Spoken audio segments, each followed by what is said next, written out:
গতকাল অগ্নিগর্ভ পরিস্থিতির জেরে আজও চাপা উত্তেজনা বিরাজ করছে বাক্সায়। সাময়িকভাবে বন্ধ করে দেওয়া হয়েছে ইন্টারনেট পরিষেবা। জেলা কারাগারের 500 মিটার ব্যাসার্ধে 163 ধারা জারি করা হয়েছে। এই এলাকায় 5 জনের অধিক লোক জমায়েতে নিষেধাজ্ঞা জারি করা হয়েছে।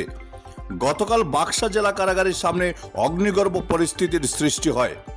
জুবিন ঘটনায় 5 অভিযুক্তকে জেলে আনার সময় থেকেই পরিস্থিতি উত্তপ্ত হতে থাকে। শেষ পর্যন্ত কাতারে কাতারে লোক জেলের সামনে জমায়েত হয়ে অগ্নিগর্ভ পরিস্থিতির সৃষ্টি করেন। জ্বালিয়ে দেওয়া হয় একাধিক গাড়ি, আহত হয়েছেন একাধিক।